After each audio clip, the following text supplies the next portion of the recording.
Hello guys! Welcome back to our YouTube channel! So today guys, gusto kong i-share sa inyo ang realidad ng buhay dito sa Canada. Madali ba? Mapapasa na all ba?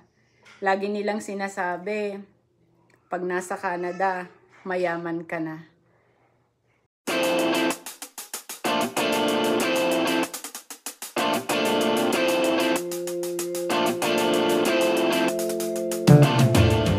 Say thank you so much to all our new subscribers. Salamat po sa pag-subscribe.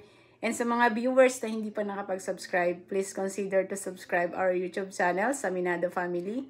Hit mo na rin ang notification bell para updated ka sa mga incoming at paparating nating vlog.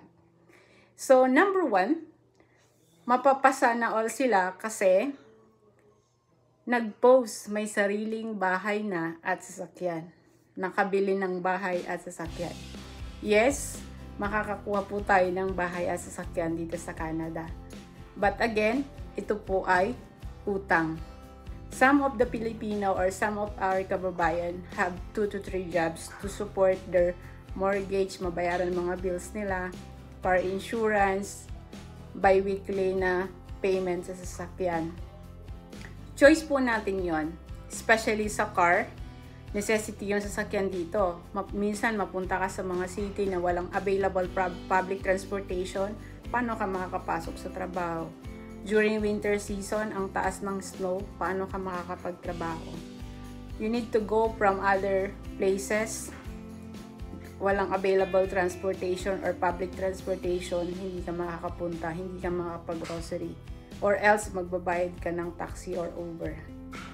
Choice po natin, and one thing, it's very important yung car or sasakyan kasi yun yung iba na ginagawa para makapag-cover up ng 2 to 3 jobs.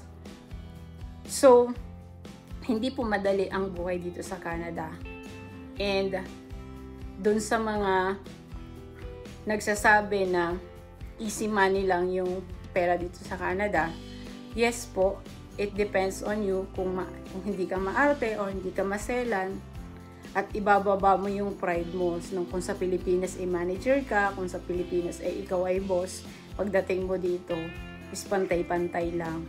So, kung iisipin mo, yung easy money, yes, madaling maghanap ng trabaho kung hindi ka maarte. Pwede kang mag-cleaning, pwede kang mag-apply sa mga Tim Hortons or grocery or survival, mga survival na trabaho. But, again, it depends on you. Kung yun kasi mga trabaho especially kapag nagsisimula ka pa lang. And lalo na yung iba na close work permit, nakapokus ka lang sa isang employer, so you're not allowed to have a 2 to 3 jobs kasi isang trabaho lang yung kailangan mong pagtrabahunan. Or option mo din is mag-cash job, yung mga extra cleaning lang, yung maglinis ng bahay, ng mga Canadian, or maglinis ng mga clinic or other supermarket or grocery. So, sabi nila, ang tax dito sa Canada is mataas.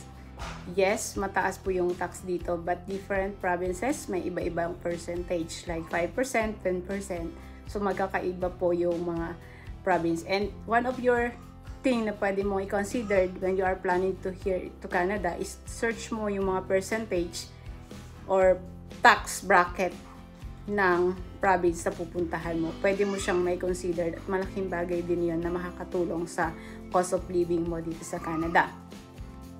Yes, totoo po, libre po ang school, ang pag-aaral ng mga bata dito sa kindergarten, from kindergarten to high school, libre po. But in college, hindi po siya libre. And again, tuition fee lang po yung libre. Other extracurriculum like may field trip sila or else meron silang mga other things na kailangan bayaran. Ito po ay manggagaling sa pocket ng mga parents. And yung school supply na gagamitin ng mga anak nyo is kayo po yung magpo-provide. And through the help of CCB or child benefits na binibigay ng government, from isinilang or kung dito po ipinanganak, from the date po na ipinanganak siya up to 18 years old, meron pong support na bibigay si government, and ito po ay depende. Magkano makukuha? Ito po ay depende sa total income yung mag-asawa. Kung mag-asawa kayo or kung single parent ka, meron ding additional percentage yun. Nakadepende po yun sa family income. And yes, libre po yung healthcare dito. And yung healthcare na yan, sinasabi nila na galing yan sa tax. For me, there's no problem with that.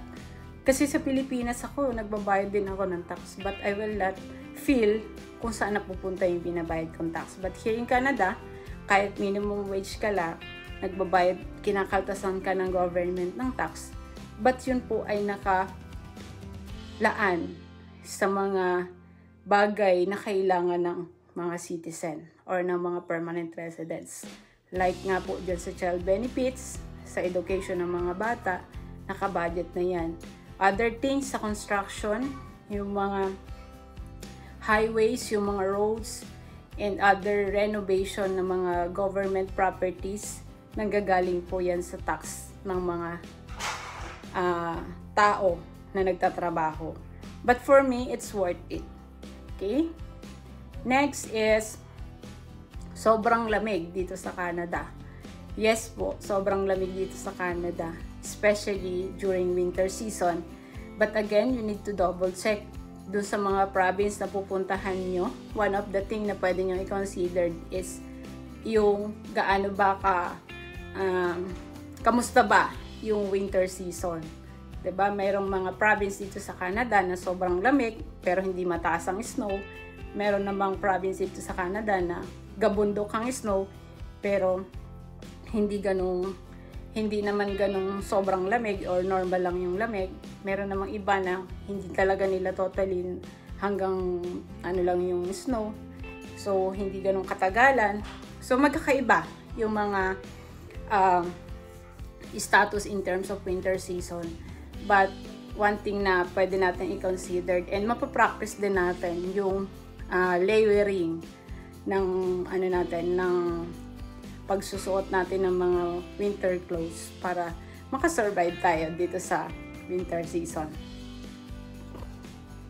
In terms of maternity leave, yes, tama, up to 1 year po siya dito. And depends po yan do sa requirements na hinihingi ni government. Meron pong specific requirements para po mag-grant yung application nyo sa maternity leave.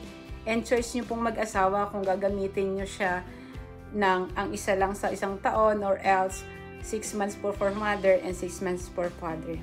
And the last one po is for student loan. Yes, meron pong ibinibigay si government na option to apply the student loan, especially yung mga gustong mag-upgrade dito, mag-change ng career. And kung yung anak naman nyo po ay mag-aaralan ng college at wala kayong enough na savings, is pwede po mag-apply ng student loan. So, that's all for today guys. Yung mga na-share ko na experience at realidad ng buhay dito sa Canada from starting to zero up to ano ba yung mga benefits na binibigay ng government and ano ba yung mga support ni government to help for everyone, especially sa mga minimum wage earner and mga tao na nag-start pa lang dito as permanent residents. So I hope you learned something about this topic for today. And for me, yes, it's worth it to live here in Canada unlike in the Philippines. Basta sa simula, stay focused. Bago ka umalis ng Pilipinas, be ready to yourself na yung mga pagdadaanan mo, but para hindi ka disappointed sa mga na-experience mo. But through the years na yung mga plano mo sa buhay, one step at a time lang, huwag masyadong madaliin, magtiyaga, patient, and stay healthy and stay positive to achieve our dreams. Thank you for watching, everyone! I know you got all dressed up for the club.